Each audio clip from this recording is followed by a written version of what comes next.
नमस्कार साथियों, स्वागत है आपका आरएससीआईटी परीक्षाओं तथा सभी प्रतियोगी परीक्षाओं के लिए अति महत्वपूर्ण प्रश्नों की इस प्रश्नोत्तरी में। तो चलिए शुरू करते हैं। सबसे पहले एक नंबर क्वेश्चन है, आप अपने ई टिकट के आरक्षण की वर्तमान स्थिति जान सकते हैं। इनमें से किनके जरिए अपने ई टिकट के वर्तमान स्थिति जान सकते हैं, स्टेटस जान सकते हैं? किनके जरिए? ट्रेन नंबर एवं अपने नाम से, स्टेशन एवं ट्रेन के नाम से, पी पीएनआर नंबर से, ट्रेन के नाम से। तो इसका सही आंसर होगा ट्रेन के नंबर एवं अपने नाम से।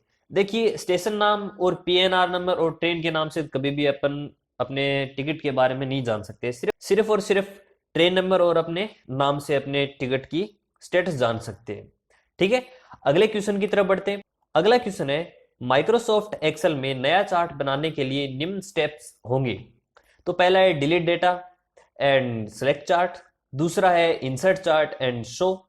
अब देखिए, पहला delete data and select chart, अगर डाटा ही डिलीट कर दिया तो कहां से चार्ट बनेगा?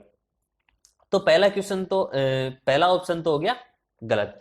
इंसर्ट चार्ट और शो, देखिए ये भी नहीं होगा, क्योंकि जब तक अपन डेटा को सेलेक्ट नहीं करेंगे, सेलेक्ट करने के बाद ही अपन किसी चार्ट बना सकते हैं, कोई भी चार्ट बना सकते हैं।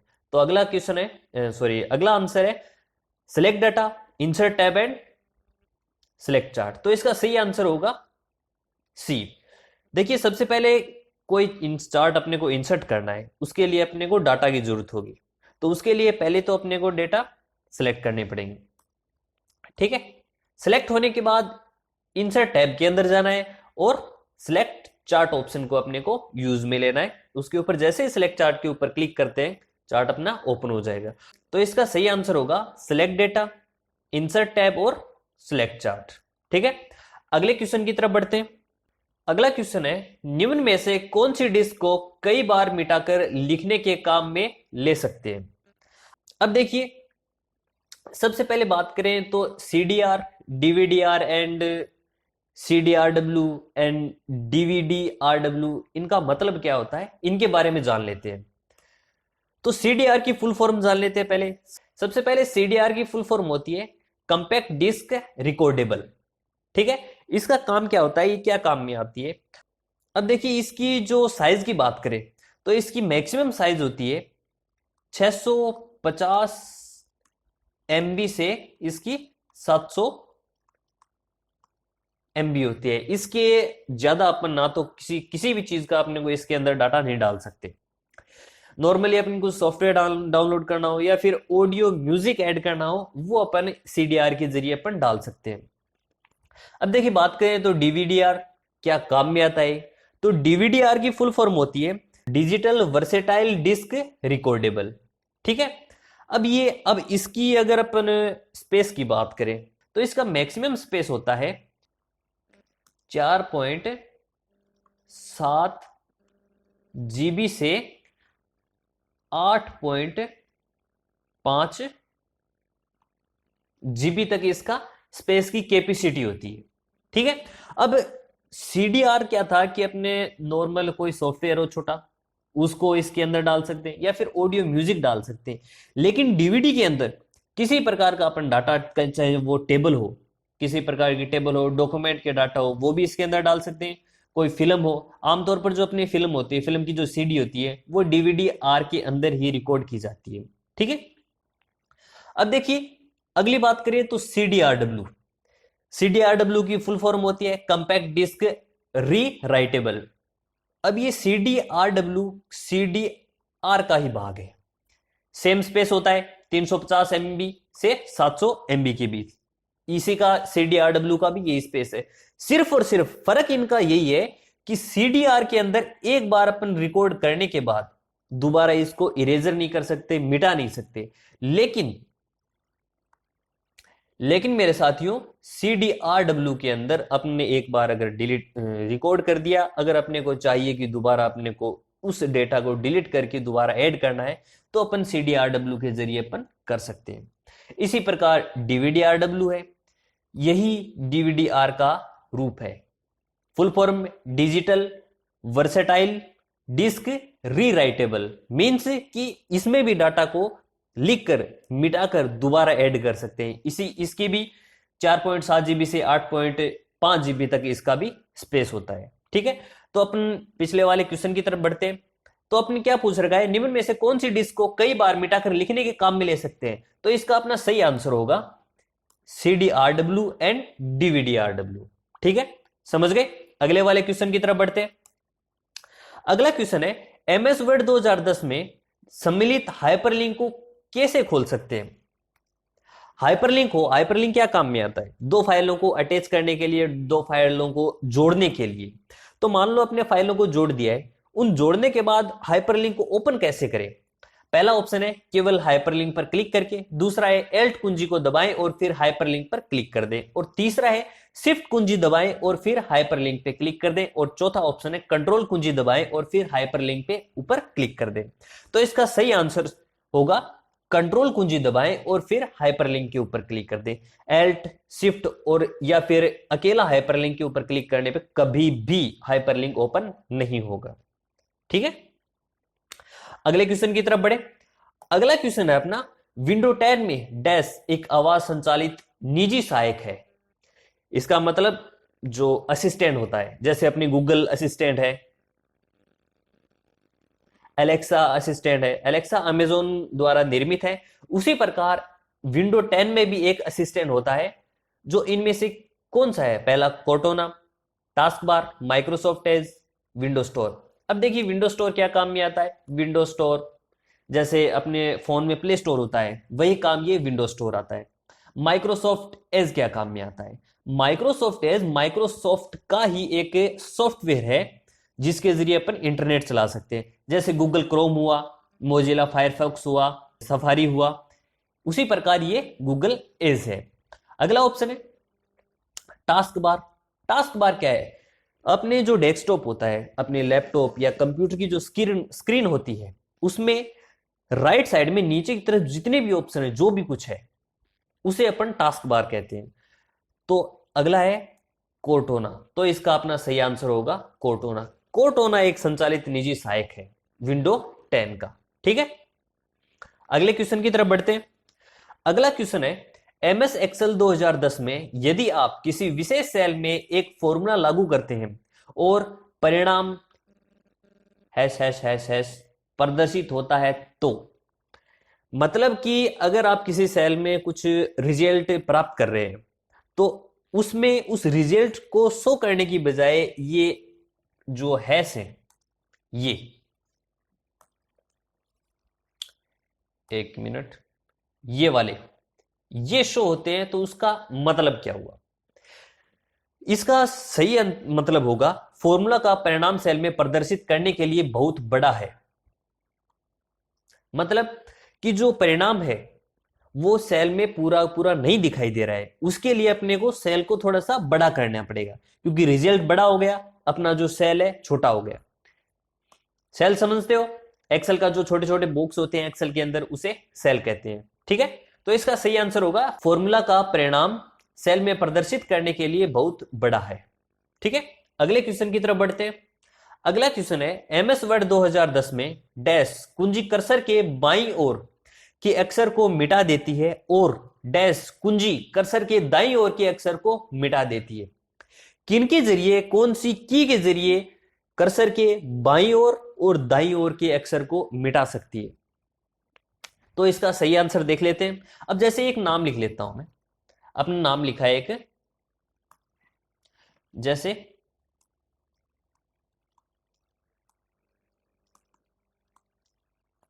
ये नाम लिखा वन क्लिक। वन क्लिक से याद आया, यदि किसी ने चैनल को सब्सक्राइब नहीं किया है तो प्लीज चैनल को सब्सक्राइब कर दें। अब देखिए जैसे अपने पास ये कर्सर है, यहां पे बीच में अपने पास कर्सर है, तो अपने को ये वाले वर्ड, इन वाले वर्ड्स को अगर अपने को मिटाना हो तो कौन सी की का यूज करेंगे? तो इसमें कौन से वाले ऑप्शन को यूज करेंगे? अपन बैकस्पेस ऑप्शन को यूज करेंगे। ठीक है, इस वाले को। अगर अपने को कर्सर से राइट साइड वाले को अगर डिलीट करना हो, दाई साइड वाले को डिलीट करना हो, कौन से वाले को? इसको, तो अपन डिलीट ऑप्शन का यूज करेंगे। तो अपने को इसका सही आंसर क्या होगा? बैकस्पेस और डिलीट ऑप्शन का इस्तेमाल करके बाईं और दाईं ओर के अक्षर को अपन डिलीट कर सकते हैं। ठीक है, अगले वाले क्वेश्चन की तरफ बढ़े। चलिए अगला वाला क्वेश्चन है 8 नंबर क्वेश्चन। एमएस एक्सेल 2010 में फॉर्मूला इक्वल लेन कोष्टक स्टार्ट इन्वर्टेड कोमा शुरू VMOU@RSCIT इन्वर्टेड कोमा बंद कोष्टक बंद का परिणाम क्या होगा? तो इसका परिणाम देखें तो इसका परिणाम होगा 10। बात करें कि परिणाम 10 ही क्यों आया, 14, 11, 12 क्यों नहीं आया? तो देखिए इसके अंदर कैरेक्टर देखें कितने, 1, 2, 3, 4, 5, 6, 7, 8, 9, 10। ठीक है, अब जो अपने इन्वर्टेड कोमा के अंदर जो डाल रखा है उनकी लेंथ को जानने के लिए ये फॉर्मूला यूज में लिया जाता है, लेन वाला। तो इसकी लेंथ कितनी है, 10 है, तो इसका आंसर क्या हो गया, 10। ठीक है, अगले वाले क्वेश्चन की तरफ बढ़े। Question number 9। क्वेश्चन नंबर 9 है, निम्नलिखित में से पीओएस और यूपीआई के सही पूर्ण रूप का चयन करें। पीओएस और यूपीआई का मतलब, पीओएस और यूपीआई की फुल फॉर्म पूछ रखी है, इनकी फुल फॉर्म क्या होती है? तो इसकी फुल फॉर्म होती है point of sale and unified payment interface. तो आंसर नंबर इसका है सी। ठीक है, अब देखिए जान लेते हैं कि ये पीओएस और यूपीआई होता क्या है। देखिए आपने किसी मॉल वगैरह में या फिर कोई शॉप के ऊपर देखा होगा, कुछ इस तरीके से एक छोटी सी मशीन पड़ी होती है। ये होता है point of sale, means PO S. ठीक है, इनके जरिए अपन क्रेडिट कार्ड या फिर डेबिट कार्ड के जरिए अपन इसके अंदर पेमेंट कर सकते हैं। ठीक है, अगला है और एक है यूपीआई। यूपीआई को आप सभी जानते हैं, गूगल पे, फोन पे, पेटीएम, इनके जरिए अपन इन ऐप का वो ऐप इसी यूपीआई के अंडर काम में ली जाती है। ठीक है, किसी को भी मनी ट्रांसफर करनी हो मोबाइल नंबर से या फिर यूपीआई आईडी के जरिए किसी को भी अपन पेमेंट ट्रांसफर कर सकते हैं। तो ये हो गया अपना यूनिफाइड पेमेंट इंटरफेस। ठीक है, अगले क्वेश्चन की तरफ बढ़े। अगला क्वेश्चन है, बाइनरी प्रणाली में 8 के द्वारा व्यक्त किया जाता है। तो ये अपनी बाइनरी प्रणाली है जो आपने ऑप्शन में दिखाई दे रही है। अब अपनी बाइनरी प्रणाली के अंदर इस 8 को लिखा कैसे जाता है? बाइनरी प्रणाली में डिजिट कितने होते हैं? 2 होते हैं, 0 और 1। ठीक है, तो अपने जो डेसिमल को बाइनरी में कन्वर्ट कैसे करते हैं इनको जान लेते हैं। तो देखिए एक तो ट्रेडिशनल मेथड होता है, खींची 2 लाइनें और 8 और 2। तो देखिए 2 4 जा 8, तो यहां पे 4 आ गया, यहां पे 0 आ गया। 2 2 जा 4, शेष फल कोई नहीं बचा, और 2 1 जा 2। अब देखो इसको अपने को इस तरफ अपने को काउंट कर देना है। काउंट मतलब गिन लेना है, 1 और 3 0। तो इसका सही आंसर क्या हो जाएगा? सी।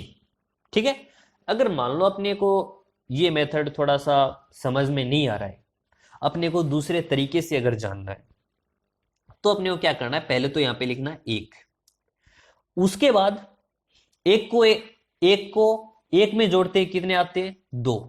तो 2 को 2 में जोड़ते हैं क्या आते हैं? 4। 4 को 4 में जोड़ते हैं क्या आते हैं? 8। 8 को 8 में क्या जोड़ते हैं? 16। तो लेकिन अपने को क्या पूछ रखा है? 8 तक ही पूछ रखा है। तो अपने को उस 8 के आसपास जानना है, या फिर 8 संख्या हो वो भी, कोई और संख्या हो तो उस संख्या के आसपास तक का ही अपने को टेबल बनानी है। ठीक है, तो अपना ये क्या हो गया? 8 तक हो गया। ठीक है, अब देखिए अपने को उन वर्ड्स को जोड़ लेने हैं, उन वर्ड्स को जोड़ लेने हैं जिनमें से जिनको जोड़ने पर 8 आ जाता है। लेकिन हालांकि यहां पे तो सिर्फ क्या है, एक 8 पूरा ही है जिनको जोड़ने पर 8 आ जाता है। तो जहां पे जिन जिन संख्या को अपन जोड़ सकते हैं, जो जो संख्या जोड़कर अपने को वो परिणाम हासिल होता है, उनके ऊपर अपने को 1 लिख देना है, और बाकी सभी पर 0 0 और 0। तो इसका आंसर क्या हो जाएगा? 1 0 0 0। तो इसका सही और आसान तरीका यही है। आप कोई दूसरे डिजिट को लेके देख लीजिएगा, उनको निकाल के देखिएगा। फिर भी अगर नहीं आ पाए तो आप मुझे कमेंट बॉक्स में कमेंट करिएगा, उनको मैं अच्छे तरीके से सोल्व करके आपको बता दूंगा। एक देखिए, अगर अपने पास बाइनरी संख्या हो, बाइनरी संख्या जैसे मैं लिख देता हूं 1 0 1 1 1 और 0, ठीक है, इनको अपने को डेसिमल में कन्वर्ट करना। देखिए आपको पता है कि मैंने 2 क्यों लिखा, क्योंकि बाइनरी की सिर्फ 2 ही डिजिट होती है। बाइनरी नंबर 0 और 1 पे काम करता है। अब इसको अपने को डिजिट में डेसिमल में कन्वर्ट करना हो, ठीक है। डेसिमल में कितने डिजिट होते हैं? 10, 0 से लेके 9 तक, ठीक है। तो अपने को क्या करना है, इनको सबसे पहले नीचे लिख लेना है अपने को, 1 0 1 1 1 एंड 0। तो देखिए अपने को क्या करना है, जैसे अपने पिछली टेबल बनाई थी, काउंटिंग कर रहे थे, उसी प्रकार यहां पे भी लिख देना है।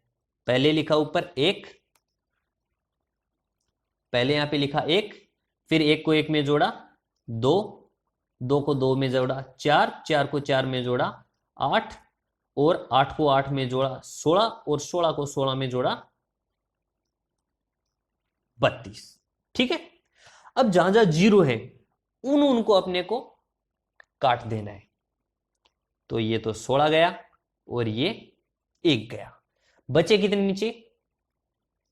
32 प्लस 8 प्लस 4 प्लस 2, तो 32 और 8 40, 40 और 4 44, 44 और 2 46।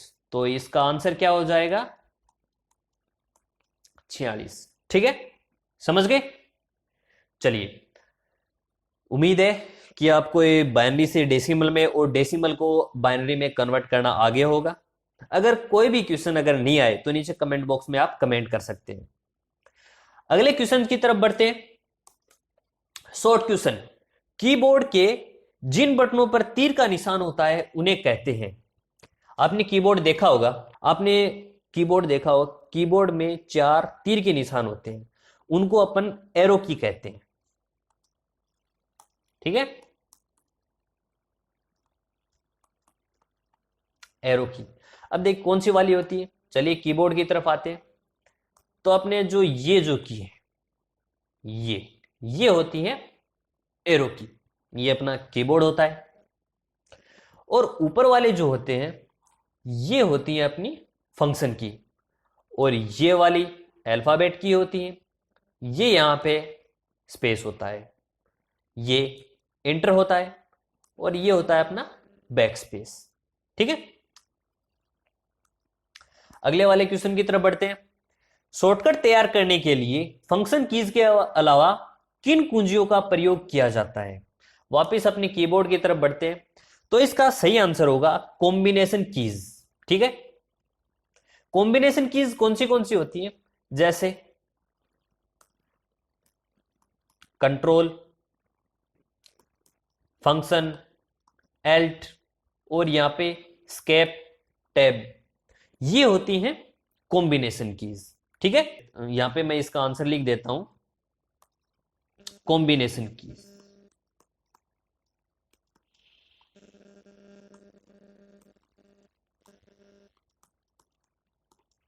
ठीक है, अगला ऑप्शन है, अगला क्वेश्चन है डीपीआई का मतलब। डीपीआई का मतलब यहां पे फुल फॉर्म पूछ रखा है कि डीपीआई की फुल फॉर्म क्या होती है।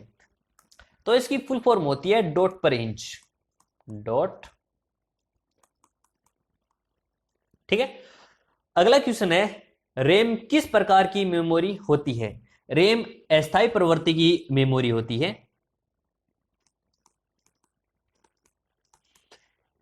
अस्थायी का मतलब वोलेटाइल मेमोरी, मीन्स कि अगर कंप्यूटर अपना चालू है उस टाइम में रैम के अंदर जो भी डाटा है वो सेव रहेगा। अगर अपने कंप्यूटर को बंद कर दिया उस समय उसका जो डाटा है वो सारा का सारा डिलीट हो जाएगा, ठीक है। डाटा कैसे? जैसे अपने कुछ कोई सॉफ्टवेयर चला रखा है तो उस समय वो रैम के जरिए चलता है, देखा होगा कई बार, जिसमें रैम की साइज छोटी होती है, तो अपना कंप्यूटर या फिर फोन भी ले सकते हैं, फोन धीमी गति से कार्य करता है, वो रैम के कारण किया जाता है। ठीक है, अगला क्वेश्चन है, प्रथम पीढ़ी के कंप्यूटर आधारित थे, प्रथम पीढ़ी के कंप्यूटर किस पे आधारित थे? तो इसका सही आंसर होगा वैक्यूम ट्यूब पर आधारित थे।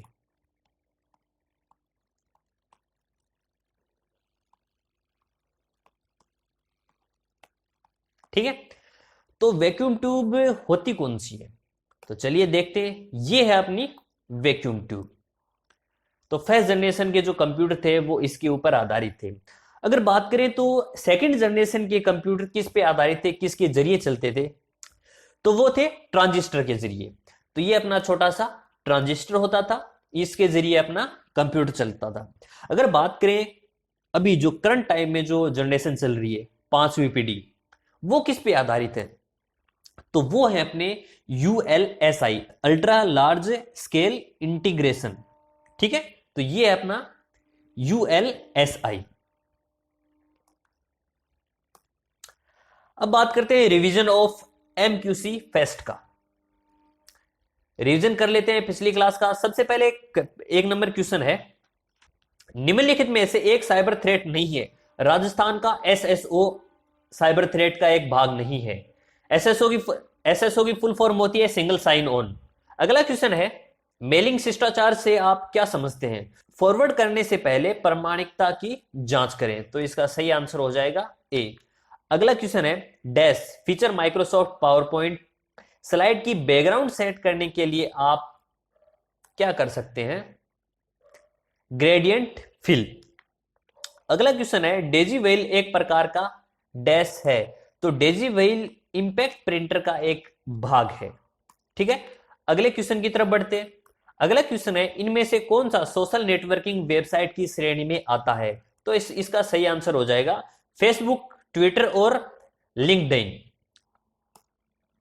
ठीक है, अगले क्वेश्चन की तरफ बढ़ते हैं। अगला क्वेश्चन है, डैश नए मतदाता का पंजीकरण का आवेदन करने के लिए एक ऑनलाइन पोर्टल है। तो अपना इसका सही आंसर हो जाएगा NVSP।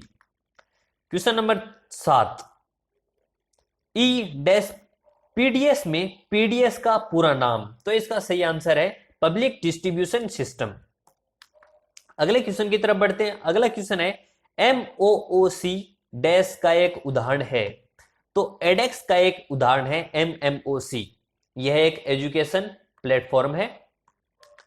अगला क्वेश्चन है, MS एक्सेल में यदि किसी सेल में सामग्री बड़ी है और सेल में दिखाई नहीं देती है, तो हम डैश का उपयोग कर सेल में दिखाई जाने वाली सभी सामग्रियों को कई लाइनों पर प्रदर्शित करके देख सकते हैं।